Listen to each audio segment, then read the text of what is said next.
Say goodbye to your credit card rewards. Greedy corporate mega stores, led by Walmart and Target, are pushing for a law in Congress to take away your hard-earned cash back and travel points to line their pockets. The Durbin-Marshall credit card bill would enact harmful credit card routing mandates that would end credit card rewards as we know it. If you love your credit card rewards, tell your lawmakers, hands off my rewards. Tell them to oppose the Durbin-Marshall credit card bill.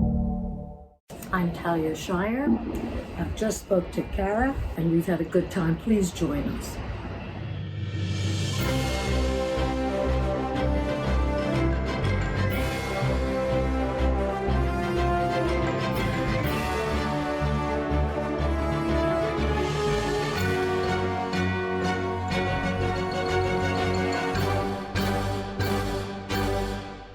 Hi friends, welcome back to Really Famous. I'm Kara and my anniversary special is continuing. In case you missed my last announcement, it's the 6-year anniversary of Really Famous and I'm celebrating with mini interviews and updates with guests of the show.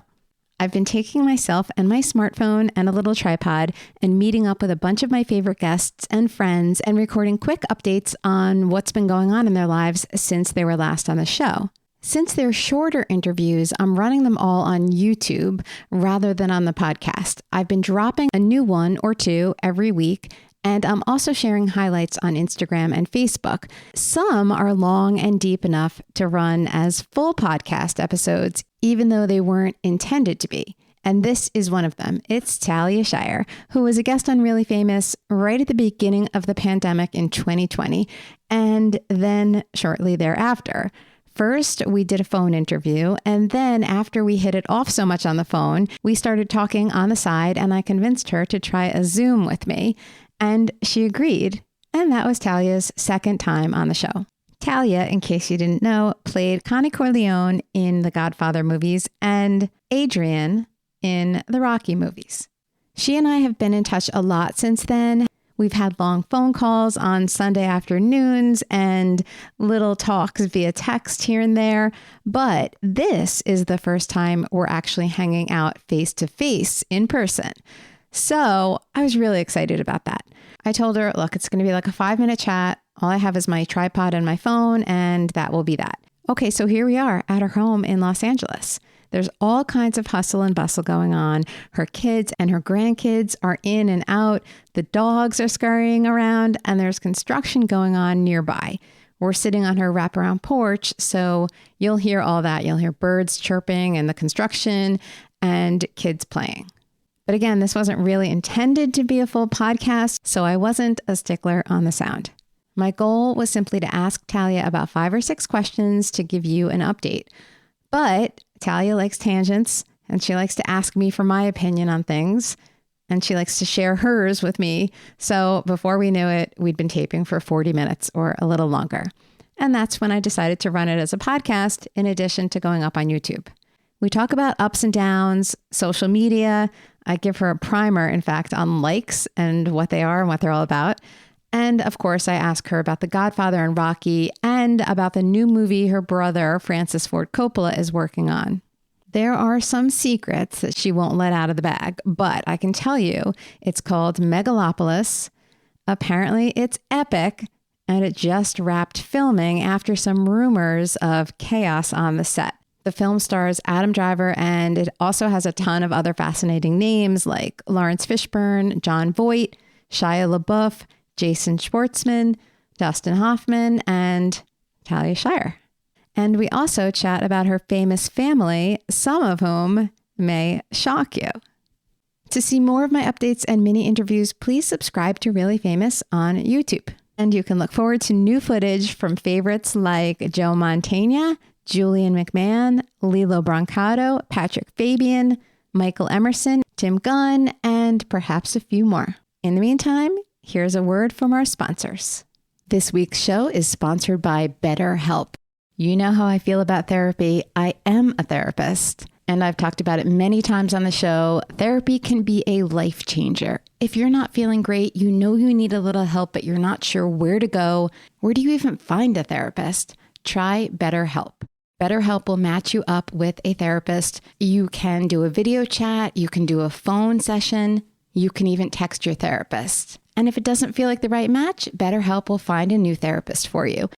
Get started now. Simply go to betterhelp.com/reallyfamous. Get started today and make sure you use that link, betterhelp.com/reallyfamous, because you'll get 10% off your first month just for Really Famous listeners. That's betterhelp.com/reallyfamous. Okay, and we're back. Here we are at Talia's. I'm setting up a camera and explaining to her that since it isn't a regular episode of Really Famous, there's only one camera, my phone, and we both have to look at it while talking. You'll see. Here we go. Okay, let me do that. Hit that. All right, we're recording. Now, who are you with out here? I'm staying with my best friend from college, Christy. That's so nice. She lives here, and every time I come out, Isn't that nice? yes. Okay. Oh, All right, we I don't talk to want each to other, but crunch we you. can't. We have I to know, it's a little favor weird that. because we have to... No, we have to favor. Don't worry about it. this down Let's learn how slightly. to favor. Do you know how to favor? I've never even heard the word Do it. favor. Usually, one person goes behind the camera, but that requires editing. Yeah. Go, ask me a question. Okay, but I'm going to ask you looking here. But sometimes I'll go back and forth, but... Look there. All right. Feel free. I'm going to tell you to Oh, look there okay, all during right. this interview. What is favoring, by the way? Huh? Favoring, is that what you said? What you say favor aside.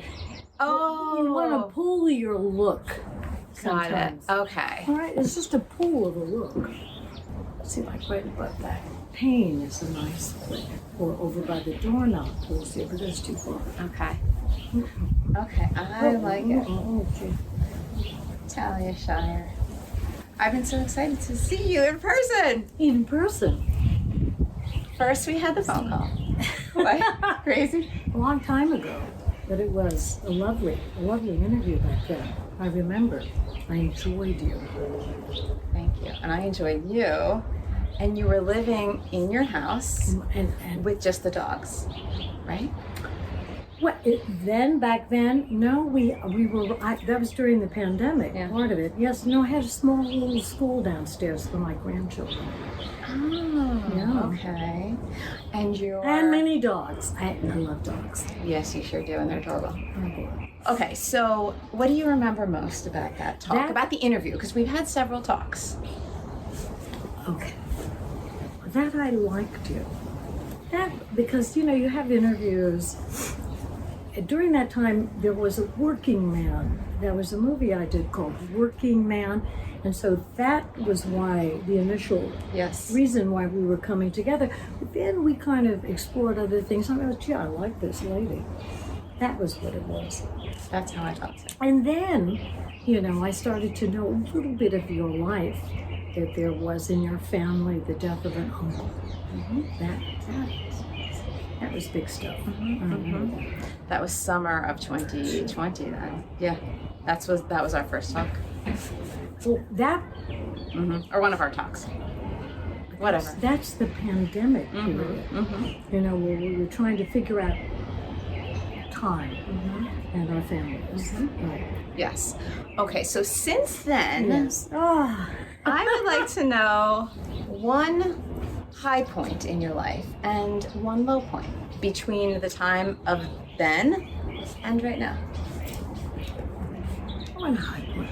Look, the high point for me is that during that period, for me, of the pandemic, I thought people came together and there was a nice humanity. I felt that. I have grandchildren, I have children, I have to be concerned about their lives, and I felt an intimacy with my family.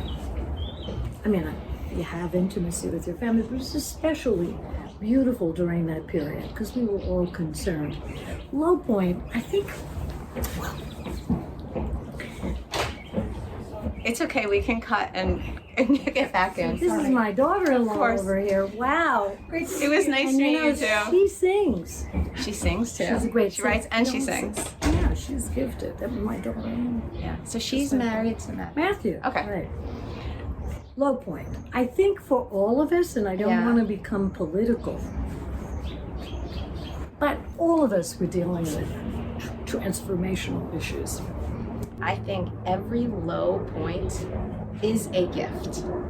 There are struggles with them, but you have to hit rock bottom sometimes. Oh, you don't agree?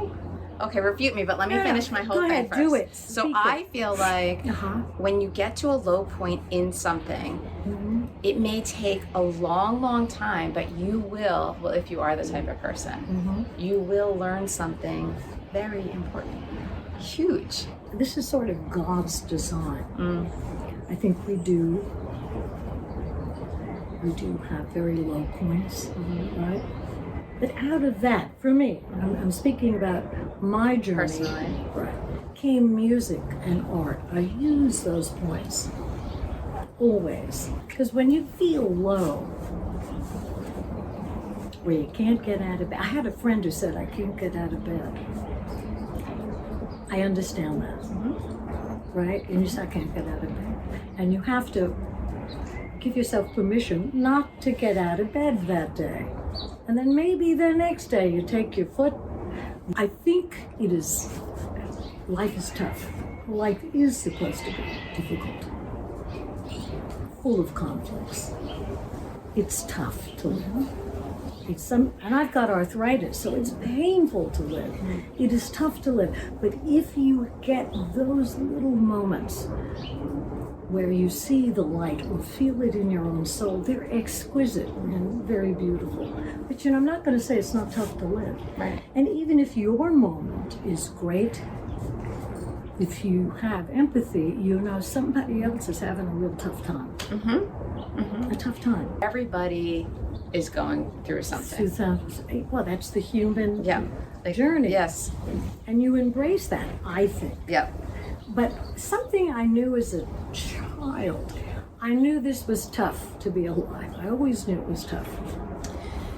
Even as a child. Oh, even as a child. When you were sitting in your high chair, because you told me a story about being in your high chair. I was in my high chair. You said. I was sitting next to my father. God, I remember my high chair. Well, I was always hungry in my high chair. I remember my high chair. But I remember back as a child, you look at an animal, you observe, you feel your day more as a child. You are shaping language, right? But I always knew, gee, it's tough to live. And it is. Okay, so high point, low point. And it is. And how about personal high point? What do you say about that, tough to live?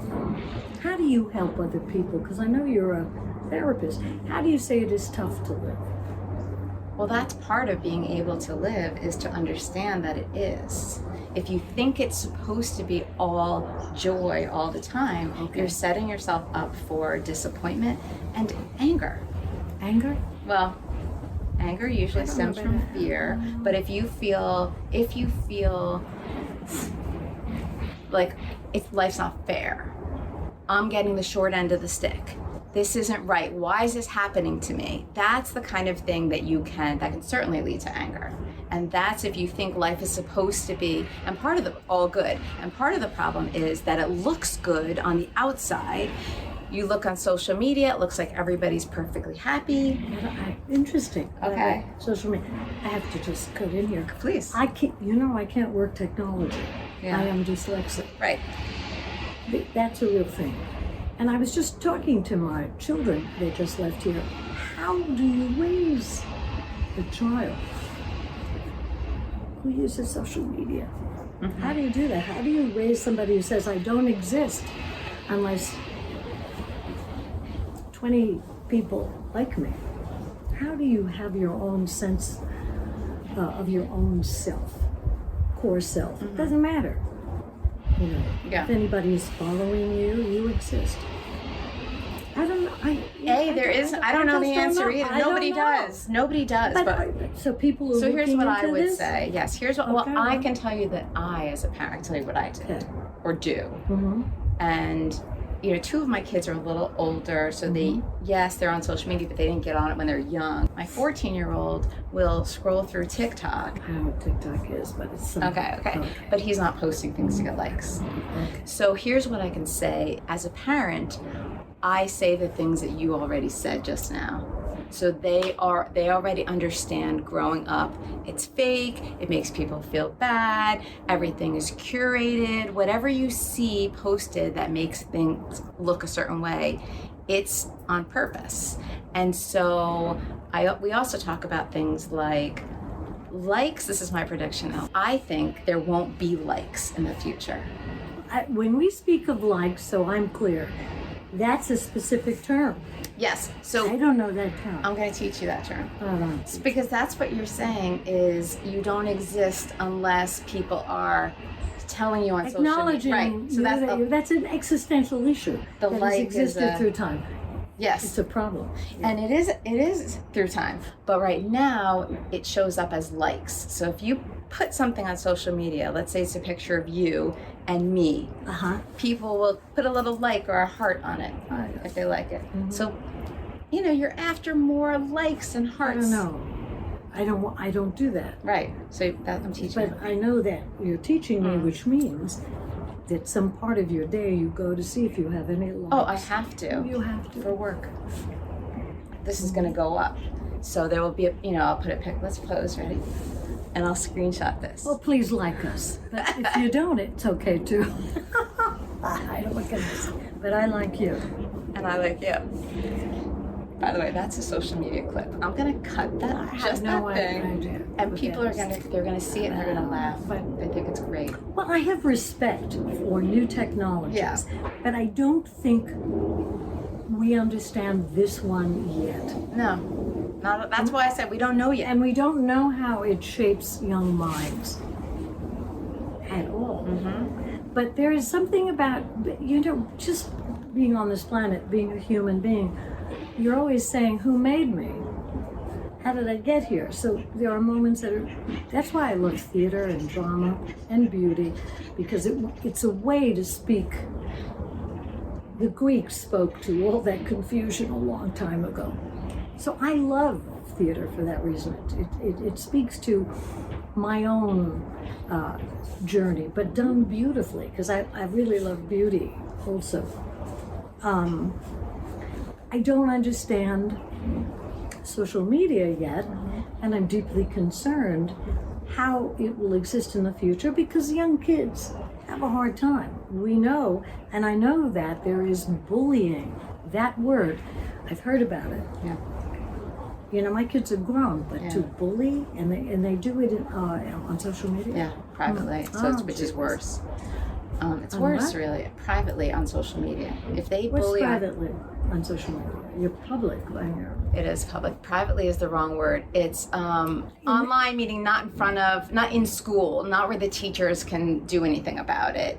That's what I mean. It's more powerful almost and worse because just it's happening at a time online. When you're vulnerable. Yes. And that's the whole history of mankind, is when you're vulnerable, there are people who will spot that and take advantage of it. Cults. I'm obsessed with cults. There are all these TV shows on cults, and I'm like, you know what a cult? You know what a cult is. C-U-L-T. Yes.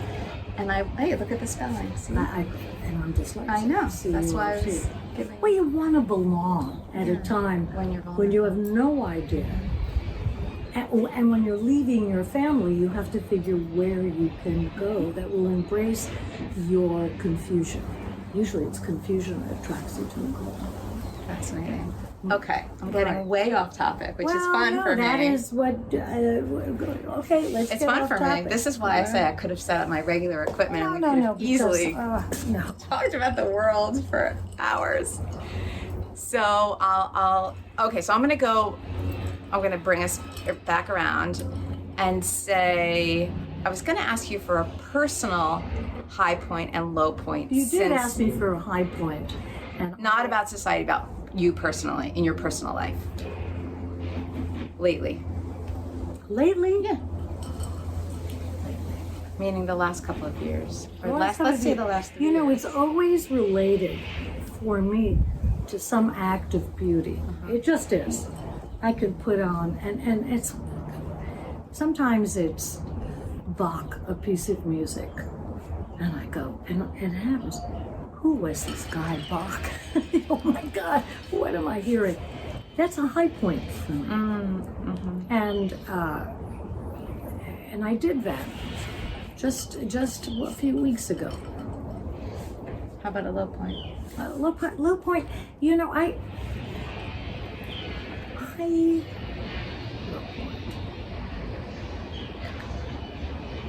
think it's a deep sadness for me when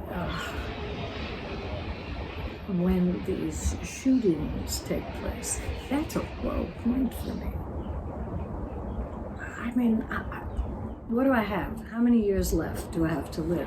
But God, is this seeing people hurt, seeing random shootings, acts of violence? They hurt me.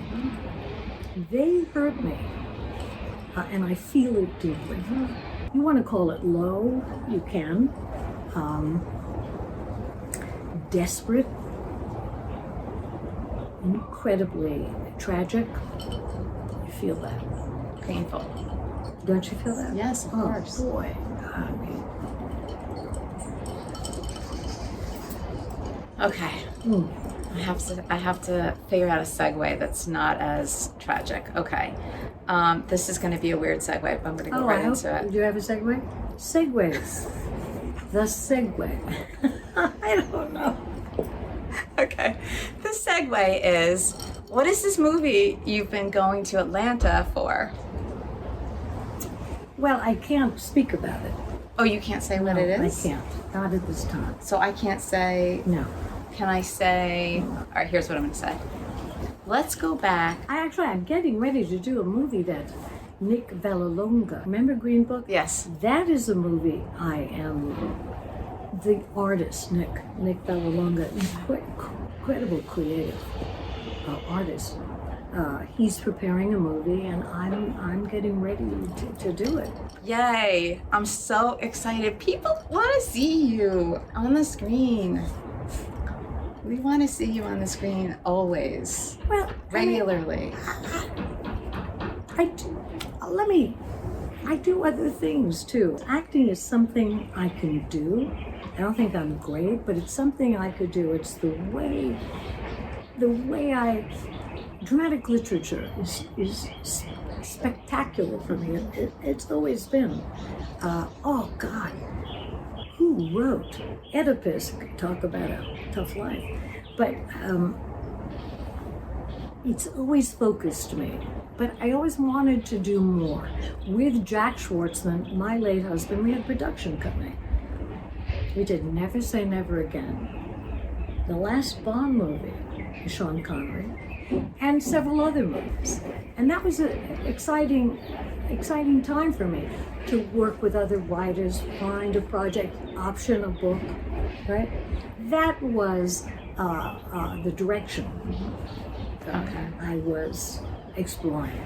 When will your new movie come out? Like a year or two? 20 years from Okay, now. 20 years from now. Look forward, could be a whole... What's it called? No.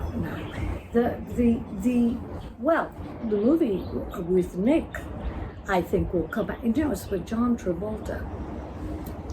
John, I hope you're it's okay. Another good thing, John Travolta. Wow. How was he? I haven't met him, but I can't wait to work with him. But also, I have my own projects. Yeah. And you know, I write poetry, so my hope is it's very tough. You know, I'm rewriting all my poetry. And so you look at a word, you look at a rhythm, you weigh the word. You say, you speak the words, you see the words, you say, God, that's the wrong word. And you have to keep working. It's tough. And I love it. You know, I love writing poetry. Right now, that's my focus. Okay. What can I tell Rocky fans who adore you? I can tell you that recently people have reached out to me because they found our interview years later and are thrilled to have seen you and me talking about so much. So what can I tell them? Can I talk about Rocky for a second? Of course. That first movie was a joy. You know, It's tough to audition. I have a problem auditioning. I go to an audition, I'm so afraid I fall asleep. That's the truth. I go, that audition, I remember. And there was something magical about it. And I got the job. That rarely happens, right? You go, I think I did that right. And boy, I have to say, I felt the creative collaboration and partnership with John Avildsen and Sylvester Stallone. It was wonderful. And it's important for me to say this. Rocky on the page was beautiful. It was poetry. This was a brilliantly written script by Sylvester Stallone. He wrote Adrian. He wrote this wonderful, shy girl who's dismissed, but because she is loved, becomes a great partner, equal partner. He wrote that. I just have to say that. God, talk about how the gods came and gave you a job. That was something That was a job. special. Special, yeah. Okay, so how are you doing now? They're going to want to know, how is Talia now? Writing poems, loving my children, adoring my grandchildren, which are endlessly here, and teaching from time to time, because I love to teach, love it. That reminded me also, because remember we talked about when I was going to get back to live interview shows on stage with an audience. You wanted that. Yeah. Yeah. And I think it's about time to do it. I couldn't do that. I always felt like I was shy. And then this show has broken me out of my shell.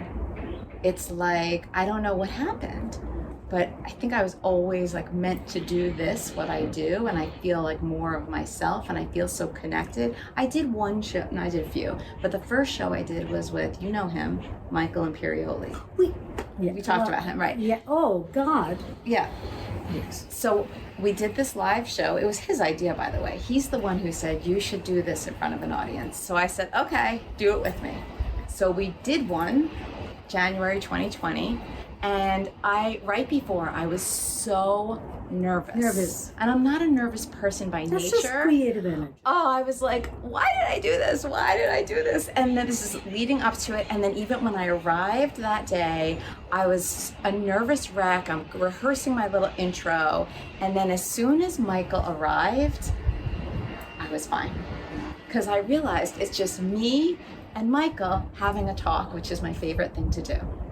And then I just totally relax. Yes, but for many people. Yeah, so it's for many it's people, not yeah. just it's a big talk. Yeah. Right. It's a creative talk. We have to do one, you and me. When I say I'm shy, I'm always you a said little, you would before. But that was before. I'm always reluctant to do. Somebody's here. These are dogs. No, I'm always reluctant to do certain things, but I will happily explore this with you. Okay, We'll talk more about that maybe this summer. Yes, when I will want to talk. Right, okay. So so how about, now we talked about Rocky. Of course we can't say nothing about The Godfather, even though we talked about it in depth. Godfather, please, masterwork. Yeah.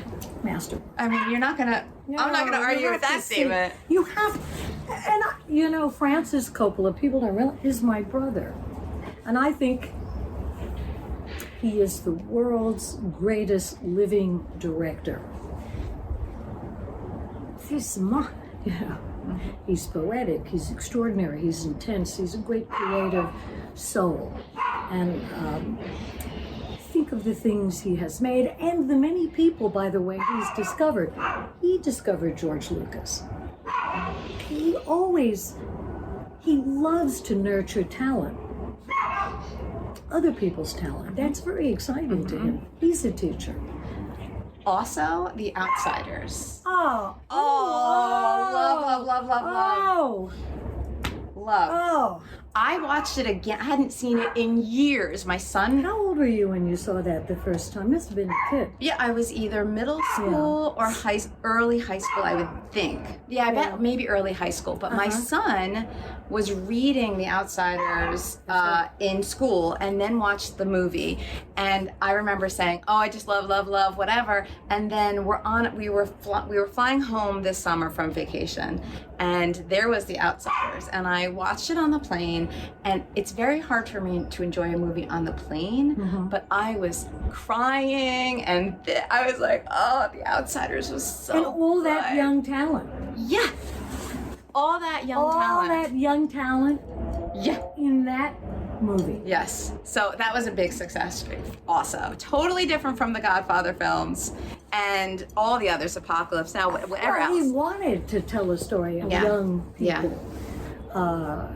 Still holds up. Look, it would hold All of up his for movies 2 hold decades. up, don't Well, they? he's a master artist. So we're just sitting here and we hear Francis Coppola might have another piece that he's working on. I would rush to see it. I have heard that news, in fact.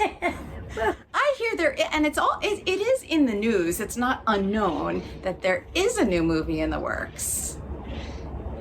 And that And it's you will going to rush be to see epic. it. Yes. So, And I can you- want that. And now I'm not speaking as a sister, I'm speaking as an artist who knows how hard it is. And as somebody in film and movies, gee, it's awfully hard to get a movie on. It costs so much money to make it, to do it. The logistics are extraordinary. I want to see anything Francis Coppola makes. Anything. Same. Okay, can you tell us anything about that movie? No. Mom's the word? Not mine. Will you tell us later when it's legit As to we talk move about closer. it? Okay, yeah, good. but I'll hold I think you it's to it. enough to say that this is a master director and has decided to go back after some years, right? I'm excited to see Okay, what he is going to create. I accept. Okay. Now, people are surprised to hear that Francis Ford Coppola is your brother. Right. I bet they also don't realize the other family members that you have who are famous and don't have your last name. Right. Well, look, we're a circus family. Yeah. We've done this for over 100 years. We make movies, write music. Grandpa Francesco Panino was a pretty fine composer. Played the piano, for Caruso. Anyway, and he wrote plays. Way over 100 years ago. So we've always been doing this. Always. Right. So it's no surprise that would happen, but I'm going to name some because Okay. they don't know who we're talking about. All right. Nicolas Cage. That's my nephew.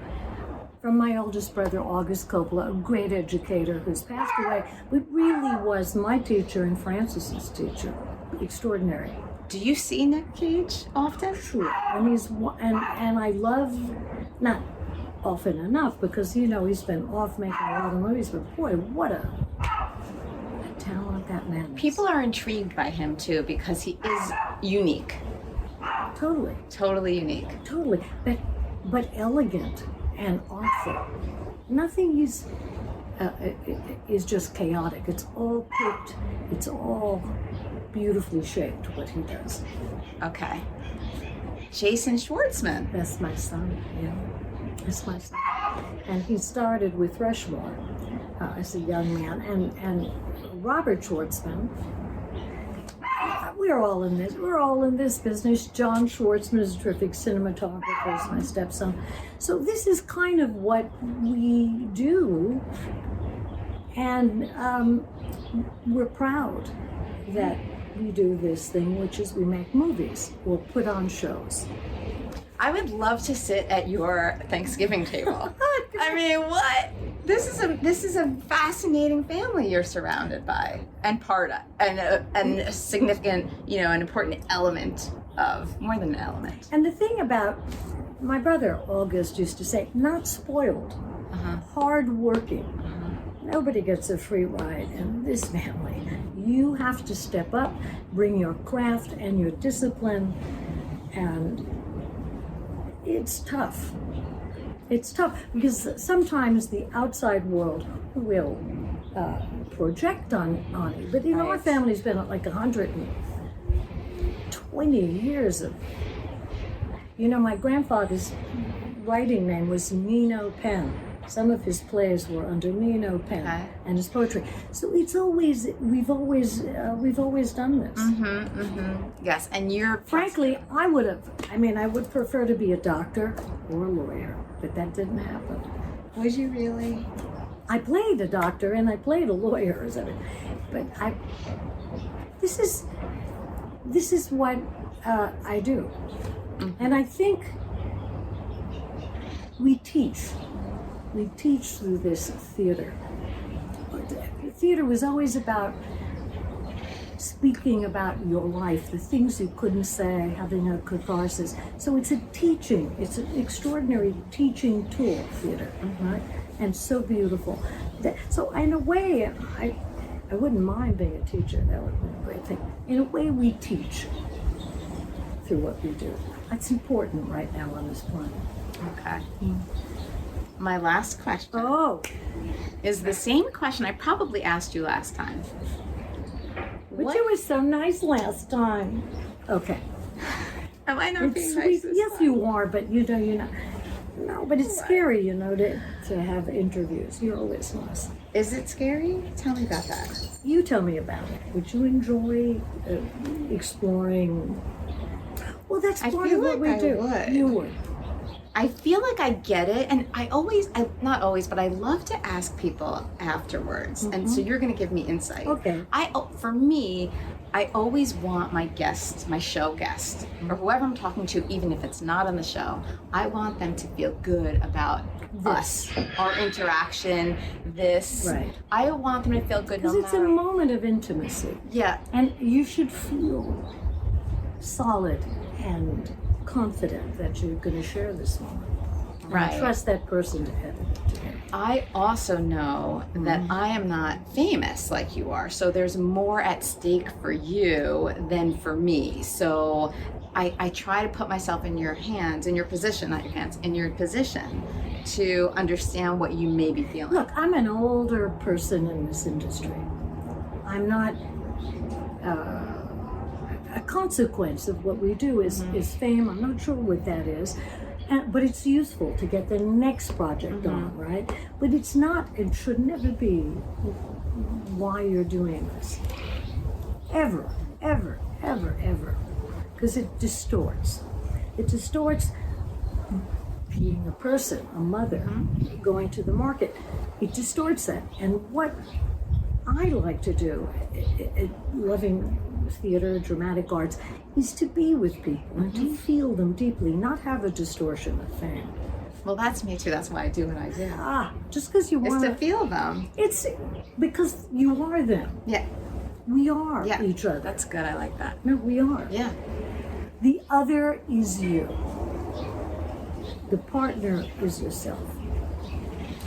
True. You know who told me that? Stella Adler. Great teacher of drama, great actress. She was Marlon Brando's teacher, and I have great reverence for her. But I called her up one night because we were close. I said, Stella, how the seat is so hard? And she said, remember, the partner is yourself. I understand. And that's for acting. And for me as a therapist, that is the advice I like to give because it says it all. You're gonna be there for you and with you for your entire life. No matter ups, downs, highs, lows, all of it, you're gonna always be with yourself. So be there for yourself. Yes. Okay. I have a side question that you just brought up. When you go to the market, do you get recognized? Do people know it's you? No. Okay. Why do you say? I'm a character actor. You're not supposed to. So nobody calls you and says, Connie. Yo, Adrian. No, long ago, but no. Okay, no. okay. All right, back to my question. Yes. Another question. Okay, go ahead. What is a common misconception about you? I'm not sure about misconception because I'm not so. My world is my family. And I think it's a little bit that I'm very shy. But is that shyness or just sensitivity? So I think it's that it's that I'm not totally shy. I think it's that. Okay. And who is Talia Shire? Okay. Who can say? Life is not static. We're constantly moving along. Human beings. We're always moving. There's no moment in time where you say, I know who that is. Never. And if that ever happens, you're in trouble. Did we do okay? I think so. I think so Who too. are you? But isn't that true? Love it. But is that not true? Yes, you can't know who you are. Yep. Forgive yourself for never knowing really who you are. But love that whole journey. I firmly believe the older I get, the more I change, but the more I also come back to who I am, the essence of who I am. That's the core. The core. The core. And I don't know how to define that core. I just know when it's there, I can see it and feel it in myself, and I'm with me. I think that's the higher, you don't always get this, but I think there's a higher, I know there's a higher self. There's something big and beautiful and transcendent, but we got to get up. We got to pay our bills. We have to deal with the dog. It's a very interesting thing to be alive. It's like, what is that, Maslow's hierarchy? Do you know what I'm talking about? I know Maslow. So like the first to the bottom, the foundation, you have to eat, sleep, have shelter. Yeah. Right. And then as you go up, relationships, whatever. I don't remember what's in the middle. Higher love. And that top is self-actualization. Well, self-actualization, and I think you have that as a child. Where, oh God, I'm all these people. And somebody is to say, no, you're not that. You have to learn to be separate in order to finally have that great reach where you feel you're part of everything. Okay. How should we end? Let's end. We will meet at the top of the Empire State Building in 1 year and ask the big questions about life. I'm there. I'm there. Yes. And that's that. Thanks for hanging out with Talia Shire and me. Check out more updates with favorites like Joe Mantegna and Julian McMahon on YouTube. And stay tuned for more updates here on the podcast. I'm Kara. Talk to you soon.